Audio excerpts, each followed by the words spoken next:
ਕੰਮ ਕਰਨ ਦੇ ਜਾਂਦੇ ਹੋਏ ਪੁੱਤਰੇ ਸਾਨੂੰ ਇਹ ਸਿੱਖਿਆ ਦਿੰਦੇ ਨੇ ਕਿ ਜੀਵਨ ਦੇ ਸਭ ਤੋਂ ਪਹਿਲਾਂ ਦੇਣਾ ਇੱਕ ਹੋਰ ਬੇਨਤੀ ਇਸ ਸਟੇਡੀਅਮ ਦੇ ਵਿੱਚੋਂ ਸਭ ਨੇ ਬੜੇ ਪਿਆਰ ਨਾਲ ਬੜੇ ਪਿਆਰ ਨਾਲ ਇੱਕ ਜੇਤ ਹੋ ਕੇ ਵਿਦਾ ਹੋਏ। ਕੋਈ ਨਹੀਂ ਕਰਨੀ, ਕੋਈ ਐਸਾ ਕੰਮ ਨਹੀਂ ਕਰਨਾ। ਭਗਵਾਨ ਸ਼੍ਰੀ ਰਾਮ ਉਹਨਾਂ ਦੀਆਂ ਖੁਸ਼ੀਆਂ ਤੋਂ ਬਹੁਤ ਹੋ ਜਾਣਗੇ। ਪਿਆਰ ਨਾਲ ਕੁਝ ਕਦਰ ਆਏ ਉਸ ਕਦਰ ਜਾਈਏ।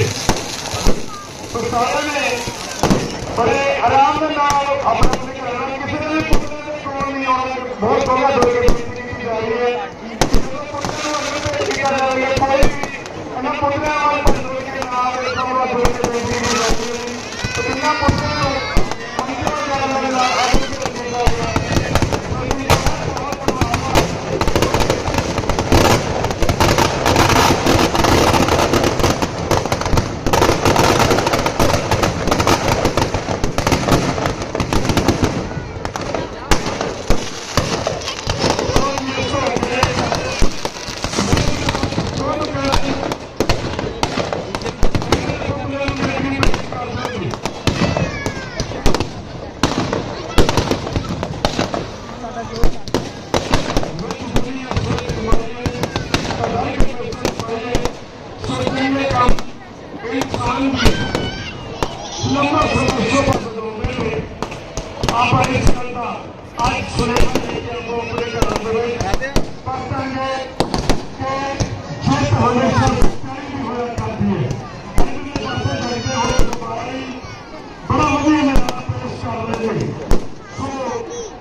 Thank you.